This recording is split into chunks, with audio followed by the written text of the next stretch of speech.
పరిశుద్ధుడైన తండ్రి, ప్రేమ కలిగిన ప్రభువా, నీ ఘనమైన పాదాలకు వందనాలు, స్తోత్రాలు, స్తుతులు చెల్లిస్తూ ఉన్నాం. నీ మహా ఉచితమైన కృప చొప్పున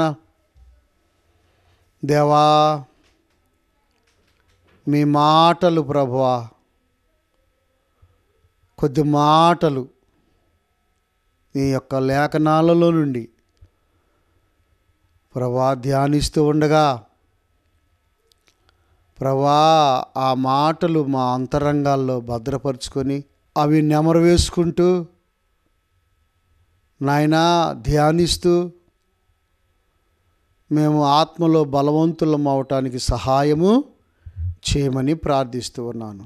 ప్రభువా, ఒట్టివాడినయ్యా, మట్టివాడిని, నన్ను మీ సిలువ చాటున మరుగుపరుచుకొని నా జ్ఞానాన్ని, నా తెలివిని మరుగు చేసి మీ యొక్క ఆత్మచేత నడిపించమని ప్రార్థిస్తూ ఉన్నాను.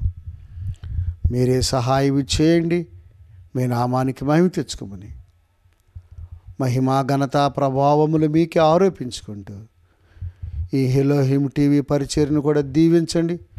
షిలోహ్ ఎవాంజలికల్ ఫెలోషిప్ను ఆశీర్వదించండి. డొంక రోడ్లో, చెంచిపేటలో ప్రభా ప్రతి ఆదివారం, బుధవారం, శనివారం సువార్త ప్రకటన జరుగుతూ ఉండగా మీరే అనేక ఆత్మలను రక్షించి నడిపించమని యేసు నామములో అడుగుచున్నాము తండ్రి, ఆమేన్. చూడండి ప్రియులరా, ఈ క్రిస్మస్ సమయాలలో యేసు ప్రభువారు మరి ఎలా జన్మించినారో, ఎలాగున ప్రియులరా మన కొరకు ఆయన జన్మించిన ఉద్దేశం ఏమిటో, ఎందుకు ఈ భూమి మీద ఆయనకి మరి పని ఎంత ఉందో, ఆ యొక్క ఆయన భారము, ఆయన యొక్క విధానం గురించి కొన్ని విషయాలు మనము తెలుసుకున్నాం. ప్రియులరా, నశించిపోవచ్చున్న మానవాళిని రక్షించటానికి యేసు ప్రభువారు ఈ లోకానికి దిగివచ్చారు. తను తగ్గించుకొని ఈ లోకానికి వచ్చారు. నువ్వు లెక్క చేసినా లెక్క చేయకపోయినా ఆయనే దిక్కు. సువార్త అంటే కొంతమందికి ఇష్టం ఉండదు,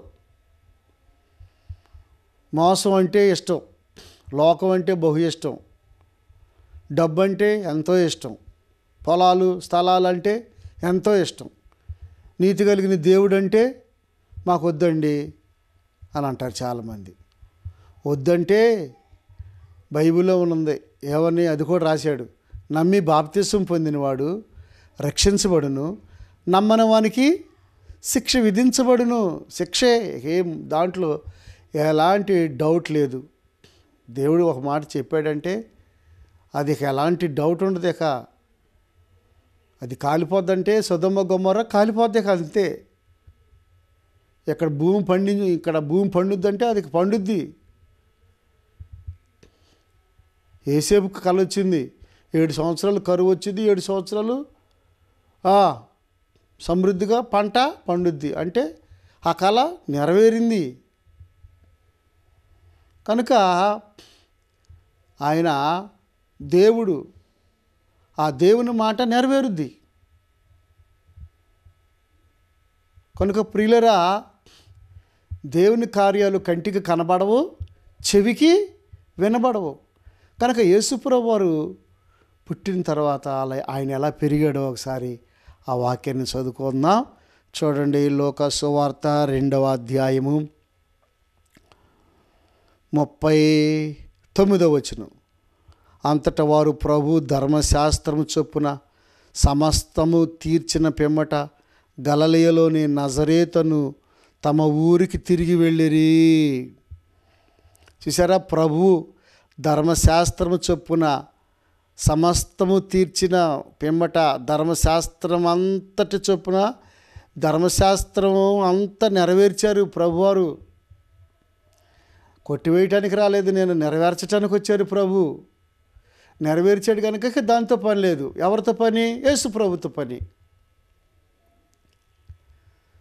ఇక ధర్మశాస్త్రాన్ని పట్టుకొని ఆ పసకా పండగంట, ఆ పులిని రొట్టెల పండగంట, మరి విశ్రాంతి దినమంట, ఆ ధర్మశాస్త్రంలో ఎట్టుందిగా రాళ్ళతో కొట్టి పాపుల్ని చంపాలి కదా అని ఇక అట్లాంటి మాటలు మాట్లాడకూడదు మళ్ళీ ఇప్పుడు. కనుక ధర్మశాస్త్రంలో ఉన్నవారు ప్రజల కొరకు, అప్పుడు ఉన్నవారి కొరకు ఆ మాటలు. ఇప్పుడు ధర్మశాస్త్రంలో లేవు కదా మనము. ఏ శాస్త్రంలో ఉన్నాం? క్రొత్త నిబంధనలో ఉన్నాం. క్రొత్త నిబంధనలో ఆది అపోస్తులు ఎలా నడుచుకున్నారో, యేసుప్రభు వారు ఎలా చెప్పినారో దాని ప్రకారంగా మనం నడుచుకోవాలి. ట్యూబ్లైట్లు లేనప్పుడు అప్పుడు కిరసనాల బుడ్డి అప్పుడు వెలిగించుకున్నాం, దాంతో వంట చేసుకున్నారు, దాంతో కార్యక్రమాలు జరుపుకున్నారు.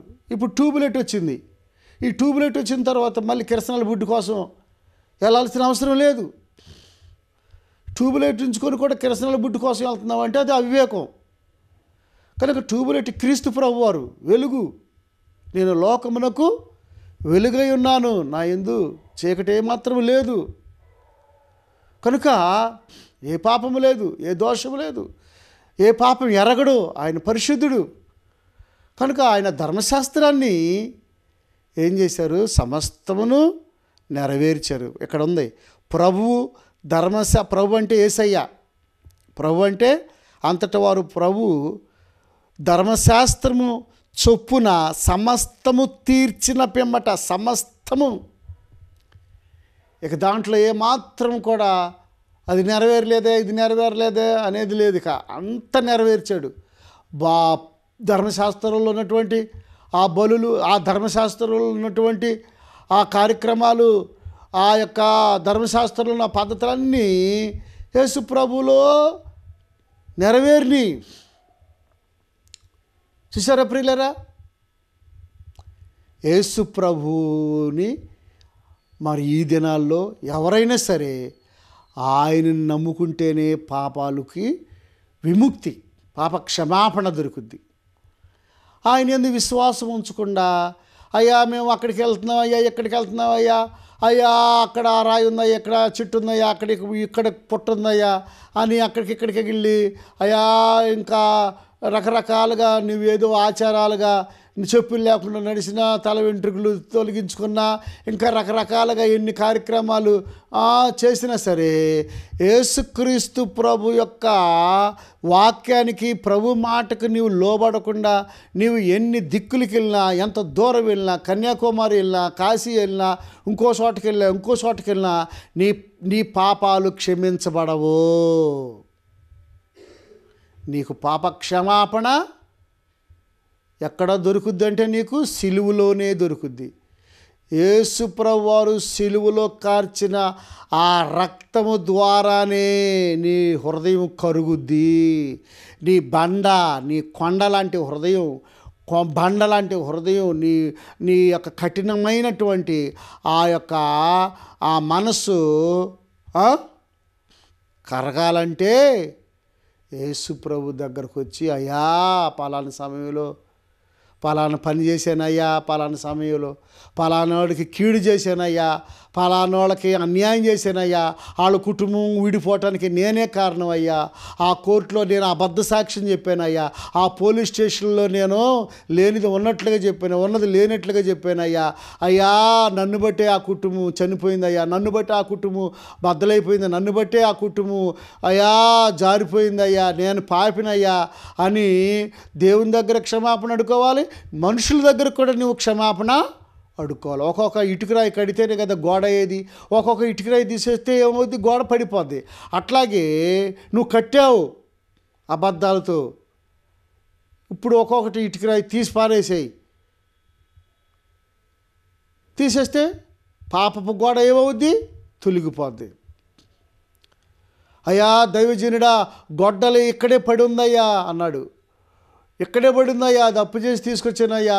అయ్యా చెట్లు నరుగుతుంటే గొడ్డలు ఏలీషా కాలంలో ఒక శిష్యుడు అన్నాడు, అయ్యా ఎక్కడే ఊడి పడిపోయిందంటే, ఎక్కడ పడింది అన్నాడు. ఎక్కడే ఊడిపోయిందా? నువ్వు ఎక్కడ పడ్డావో, ఎక్కడ జారేవో చెప్పాలి. దేవుని సేవకులకి, దేవునికి చెప్పాలి. నువ్వు ఎక్కడ జారేవో, ఎక్కడ పడిపోయావో. ఓర్లాగా ఆ గుంపులో గోవింద అన్నట్టుగా ఒకేసారి అయ్యా నీకు తెలుసుగా నేనేం చేశాను, నన్ను క్షమించయ్యా అని అంటాం కాదు. ఒక్కొక్కటి వివరముగా ఒక్కొక్కటి టికెట్ లేకుండా ప్రయాణం చేసి ఉండొచ్చు. రైల్వే ప్లాట్ఫారం టికెట్ లేకుండా ప్రయాణం చేసి టికెట్ లేకుండా బస్సులు ఎక్కువ ఉండొచ్చు. టికెట్ లేకుండా రకరకాలుగా చూసి కాపీలు రాసి పాస్ అయి ఉండొచ్చు. అటన్నిటినీ దేవుని సన్నిధిలో పశ్చాత్తాపడి నువ్వు ఒప్పుకోకపోతే దెయ్యం వదలదు. అంత సామాన్యంగా పట్టుకున్న దెయ్యం వదలాలంటే గొడ్డలంటే ఇనుము లాంటి పాపాలు ఎంత బరువుగా ఉన్నా సరే, దాని అర్థం ఒక చెట్టుని ఇరిచి కొమ్మనేగా ఏమైంది, ఆ గొడ్డలు ఏమైంది, పైకి వచ్చింది. ప్రియులరా, ఏంటండి చెట్టు కొమ్మ వేయటం ఏంటి, అది పైకి రావటం ఏంటి? ఏమండి ఇప్పుడు గొడ్డలు వేయండి పైకి వస్తుందేమో చెట్టు ఎత్తే. ప్రభునందు ప్రియ దేవుని పిల్లరా, దాంట్లో మర్మం ఉంది. ప్రియులరా, ఆ చెట్టు కొమ్మ, విరవబడిన కొమ్మ దేనికి సాదృశ్యము? యేసుక్రీస్తు ప్రభువుకి సాదృశ్యం. సిలువలో నీ కొరకు నా కొరకు విరవబడ్డాడు. క్రీస్తు ప్రభువారు సిలువలో నీ కొరకు నా కొరకు విరవబడ్డారు. విరవబడ్డారు, ప్రాణం పెట్టాడు. గొడ్డల్లాంటి ఘోరమైన పాపాలు, గొడ్డలు ఎంత బరువు ఉంటుందో తెలుసా? తాటేకి అంత బరువు ఉంటుందా? గడ్డి పరక లాంటి బరువు ఉంటుందా? చాలా బరువు ఉంటుంది. అంటే లోకము, మనుషులు క్షమించలేని ఘోరమైన పాపములు ఎన్ని చేసినా క్రీస్తు ప్రభు దగ్గరకు వచ్చి, ప్రభువా నేను ఇక్కడ పడిపోయాను, నీ నామములోనే రక్షణ, నీ నామములోనే నాకు స్వస్థత అని దేవుని వాక్యానికి నీవు విధేయత కలిగి నీవు దేవుని వాక్యానికి లోబడినట్లయితే తప్పనిసరిగా అది ఎంత ఘోరమైన పాపమైనా అది ఏమవుద్ది? బయటకు వచ్చింది. చెరువులో నుండి ఏమొచ్చింది? బయటకు వచ్చిందా లేదా? గొడ్డలే. ఆ గొడ్డలే అతనికి దొరికిందా లేదా? సోదరుడా, సోదరి, నీ గుండెల్లో పాపం ఉంచుకొని, నీ అంతరంగంలో దోషం ఉంచుకొని, నీ అంతరంగంలో ఘోరమైనటువంటి ఆ యొక్క ప్లాన్లు వేసుకొని నువ్వు పైకి ఏమి తెలియనట్లుగా నువ్వు నటించినట్లయితే నిన్ను నీవే మోసపుచ్చుకున్నావు. యోహాను రాసిన పత్రిక మొదటి పత్రికలో 1వ అధ్యాయంలో మనం పాపము లేనివారు మనం చెప్పుకుని నీడల మనలను మనమే మోసపుచ్చుకుందాము. దేవుని వాక్యం మనలో ఉండదు, దేవుని సత్యం మనలో ఉండదు. మన పాపములను మనం ఒప్పుకుంటే క్రీస్తు రక్తము ప్రతి పాపముల నుండి మనల్ని కడిగి పవిత్రపరచును. ప్రభునందు ప్రియ దేవుని పిల్లరా, దేవుని వాక్యం వినుచున్న సహోదరుడ, సహోదరి, ఒక్కొక్కటి చిన్ననాటి నుండి తెలిసిన ప్రతి పాపాన్ని నీవు ఒప్పుకొని పశ్చాత్తాపడి తల్లిదండ్రులతో సమాధానపడి బంధువులతో సమాధానపడితే అప్పుడు రక్షణ ఉచితమే. నేను కాదనడం లేదు. సిలువలో యేసుప్రభువు వారు ఉచితంగా రక్షణ ఇచ్చారు. నమ్మితే చాలు. నమ్మిన తర్వాత నీవు ఆత్మీయతలో నువ్వు ఏం చేయాలి? నువ్వు బలపడాలంటే నీవు ఒక్కొక్కటి ఒప్పుకుంటా నీవు పశ్చాత్తాపడుకుంటా ముందుకు సాగితేనే నువ్వు పరిశుద్ధుడు అవుతావు. చూడండి, ధర్మశాస్త్రాన్ని అంతటిని యేసుప్రభువు వారు ఏం చేశారు? నెరవేర్చి అక్కడికి వెళ్ళారు. బెత్లెహేము నుండి నజరేతు అనే ఊరికి, తమ ఊరికి తిరిగి వెళ్ళిరి. బాలుడు జ్ఞానముతో నిండుకొనుచు ఎదిగి బలము పొందుచుండెను. దేవుని దయ అతని మీద నుండెను. చూసారా ప్రియులరా, బాలుడు యేసుక్రీస్తు ప్రభువారు చిన్న వయసులో ఉండగానే మనం కూడా మన పిల్లలను చిన్న వయసులో ఉండగానే వారిని ఆ ఉగ్గు పాలుతో నువ్వేం చేస్తూ ఉండాలి? యేసే దేవుడు, మనకి దేవుడే దిక్కు, దేవుడే మనకి స్వస్థపరుస్తాడు. ప్రతి ఆదివారం ప్రార్థనకి వెళ్ళాలయ్యా, బుధవారం ప్రార్థనకి వెళ్ళాలి, శనివారం ప్రార్థనకి వెళ్ళాలి అని నీవు దేవుని మాటలు చెప్పుచు చిన్నప్పటి నుంచి మోషేకి తల్లి అయిన యూకేబేదు ఎంతో చక్కగా దేవుని గురించి చెప్పింది. అందుకనే మోషే పెద్దవాడైన తర్వాత ఏం చేశాడు?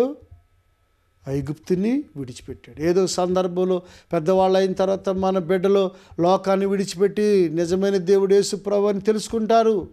చిన్నప్పటి నుంచి కూడా తెలుసుకుంటారు. వాళ్ళు మంచి భక్తులు అవుతారు, ప్రార్థన పరులు అవుతారు, పాటగాళ్ళు అవుతారు, వాక్యం చెప్పేవారు అవుతారు, పరిచర్య చేసేవారు అవుతారు. చిన్ననాటి నుండి కూడా దేవునిలో నువ్వు ఎదిగినట్లయితే యేసు ప్రభువు వారు బాలుడుగు ఆ జ్ఞానముతో నిండుకొని, జ్ఞానము వేరు తెలివి వేరు ప్రియులరా. విజ్డమ్ అంటారు జ్ఞానాన్ని, తెలివినేమో నాలెడ్జ్ అంటారు ఇంగ్లీష్లో.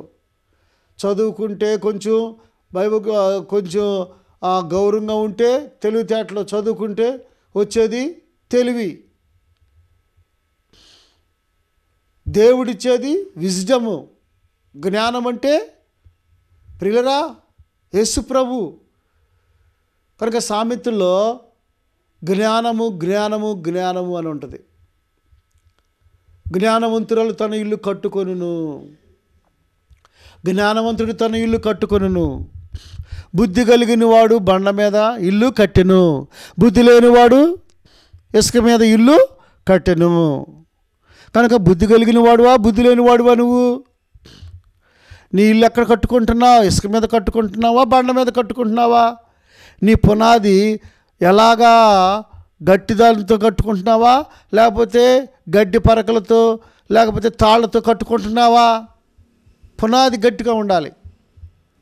మారు మనసు పొందేటప్పుడు నువ్వు పునాది వేసుకోవాలి.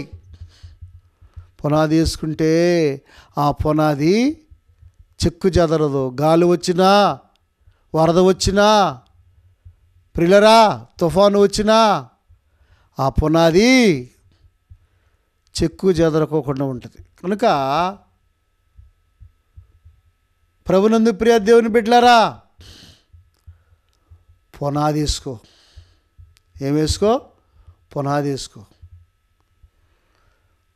యేసుక్రీస్తు ప్రభువారు ఏమండి, దేవుడే ఆయన నరుడిగా ఈ లోకానికి వచ్చి ప్రియులరా జ్ఞానముతో నిండుకొనుచు ఎదిగి బలము పొందుచుండెను. దేవుని దయ ఆయన మీద నుండెను. దేవుని దయ ప్రియులరా ఎవరి మీద ఉంది? ఆయన మీద ఉందని బైబిల్లో మనము నేర్చుకొనిచున్నాం. నీ మీద ఎవరి దయ ఉంది? దేవుని దయ ఉందా తమ్ముడా? నీవు జ్ఞానంతో నిండుకొనిచు ఉన్నావా? నీవు ఆత్మలో ఎదుగుచున్నావా? బలం పొందుకుంటున్నావా? ప్రియులరా ఎదిగి బలము పొందుచుండను. ఆత్మలో దిగజారిపోయిన స్థితిలో ఉన్నావా? ఆత్మలో ఎదిగిన స్థితిలో ఉన్నావా? నీ ఆత్మీయత ఎదుగుచున్నదా? నీ ఆత్మీయత తగ్గుచూ ఉన్నదా? నీ ఆత్మీయత పెరుగుచూ ఉన్నదా? నీ ఆత్మీయత తగ్గుచూ ఉన్నదా? మనుషుల్లో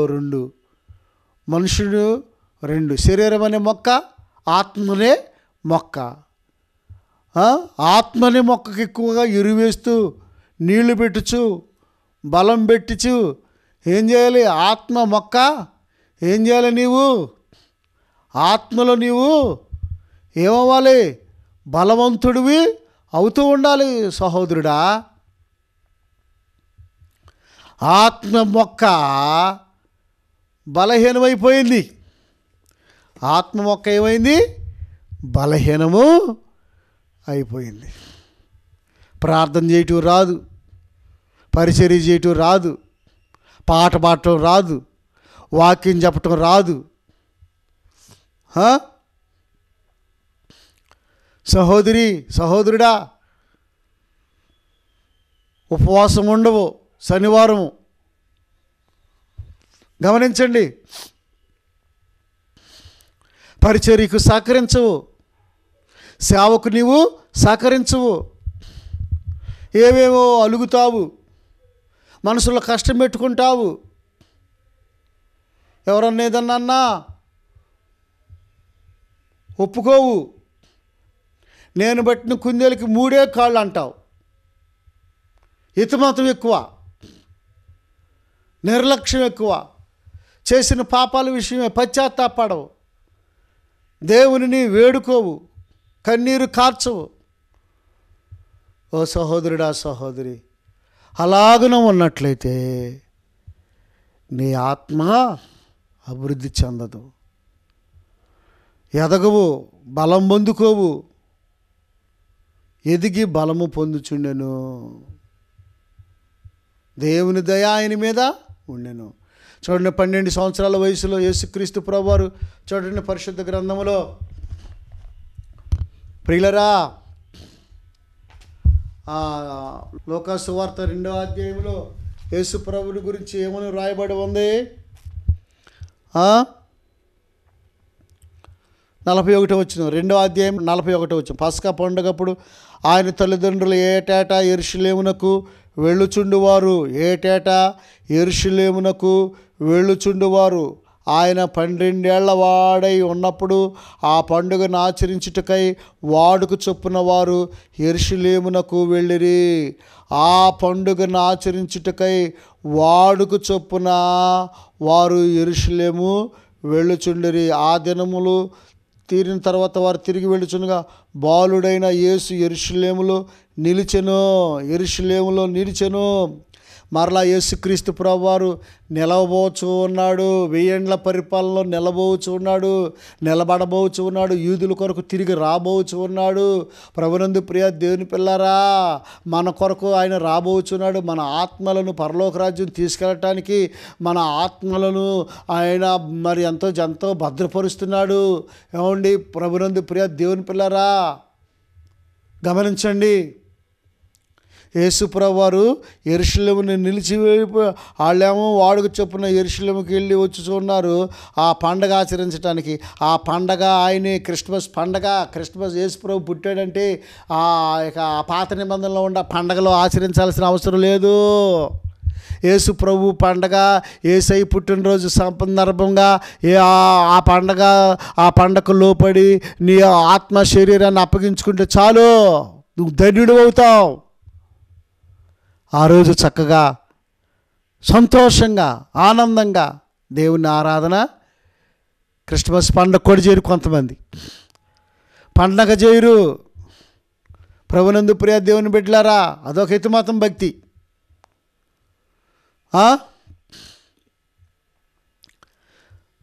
పండగ ఆ రోజు సంతోషంగా జరుపుకోవాలి, కొత్త బట్టలు వేసుకోవాలి, చక్కగా పాటలు పాడుతూ ఉండాలి, దేవదూతల్లాగా, గొల్లల్లాగా, గొర్రెల కాపర్లాగా ఆనందపడాలి, సంతోషించాలి. రోజు పండగ చేసుకోవచ్చు. దేవునికి స్తోత్రం కలుగును గాక. అవునండి, ప్రభునందు ప్రియ దేవుని పిల్లారా, ఇక పాత నిబంధనలో పండగలు చేయాల్సిన అవసరం లేదు. కొత్త నిబంధనలు యేసు ప్రభు చెప్పినటువంటి ఆ యొక్క విధానంలో మనం క్రీస్తుని వెంబడిస్తూ ముందుకు సాగవలసిన వారమై ఉన్నాము. చూడండి, గమనించండి. యెరూషలేములో నిలిచెను. ఆయన తల్లిదండ్రులు ఆ సంగతి ఎరుకగా ఆయన సమూహంలో ఉన్నాడని తలంచి ఒక దిన ప్రయాణము సాగిపోయి తమ బంధువుల్లో నెలనైన వారిలో ఆయనను వెతుకుచుండరి. ఆయన కనబడనందున ఆయనను వెతుకుచు యెరూషలేమునకు తిరిగి వచ్చిరి. ఏ దేశస్థులైనా, ఏ ప్రాంతంలో వారైనా యెరూషలేమునికి రావాల్సిందే. యెరూషలేములో ఉన్న దేవుణ్ణి ఎతకాల్సిందే. యెరూషలేములో ఉన్న యేసు ప్రభుని గుర్తెరగాల్సిందే. యెరూషలేములో ఉన్న ఆ ప్రభువుని పూజ చేయాల్సిందే, సాగిలు పడాల్సిందే. ప్రియులరా,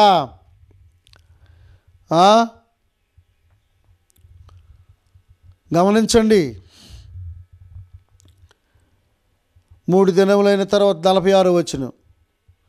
3 దినములైన తర్వాత ఆయన దేవాలయంలో బోధకుల మధ్య కూర్చుండి వారి మాటలను ఆలకించుచు వారిని ప్రశ్నలు అడుగుచూ ఉండగా చూచిరి. ఆయన మాటలు విన్న వారందరూ ఆయన ప్రజ్ఞకును ప్రత్యుత్తరముటకు విస్మయం పొందిరి, ఆశ్చర్యపడ్డారు. ఎన్ని సంవత్సరాలు? అప్పుడు 12 సంవత్సరాలే. ప్రియులరా, ఎన్ని సంవత్సరాలు?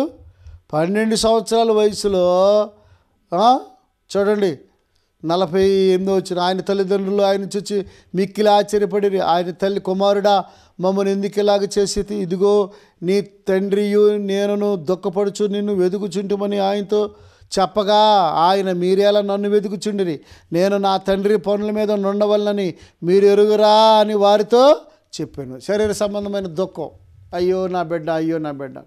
కానీ ప్రియులరా, నా తండ్రి పనుల మీద నేనున్నానని మీకు తెలియదా? చూసారా ప్రియులరా, ఎవరి పనుల మీద? నీవు నేను ఎవరి పనుల మీద ఉన్నాం? తండ్రి పనుల మీద ఉండాలి.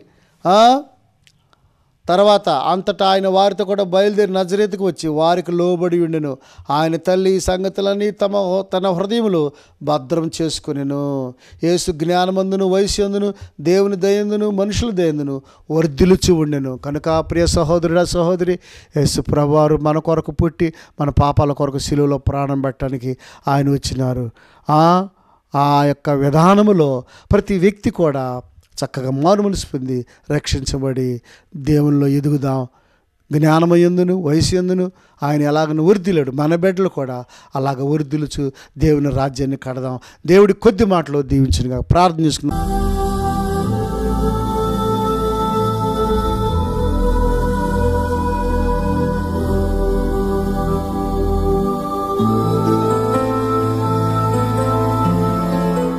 ప్రభువా, నీ పాదాలకు వందనాలు చెల్లిస్తున్నావు. నీ దయని బట్టి, నీ కృపను బట్టి నాయన కొద్ది మాటలు చెప్పడానికి సహాయం చేస్తున్నారు. అయా, మీరు చిన్నతనంలో ఎలాగ నడుచుకున్నారు ఆ మాటలు కొద్దిగా ధ్యానం చేసాం ప్రభువా. మేము పదే పదే ఆ మాటలు ధ్యానం చేస్తూ నాయన నీ పనుల మీద ఉండే భాగ్యం మాకు దయచేయి. నీ జ్ఞానంతో మమ్మల్ని, అయా నీ దయతో నీ కృపతో మమ్మల్ని ఆవరించండి ప్రభువా. మీ సేవలో వాడుకోండి ప్రభువా. నీకు వందనాలు. చెప్పబడిన ప్రతి మాట అనేకులకు దీవెనకరంగా ఆశీర్వాదకరంగా ఉండడానికి సహాయం చేయమని యేసు నామములో అడుగుచున్నాము తండ్రి. ఆమేన్. తండ్రి ప్రేమ, కుమారుని కృప, పరిశుద్ధాత్మ సహాయం కూడిన మనకు సకల పరిశుద్ధులు సదాకాలము తోడయుండునుగాక. Amen. Amen. God bless you. దేవుడు మిమ్మల్ని మీ కుటుంబాన్ని దీవించునుగాక. Advanced happy Christmas. Merry Christmas.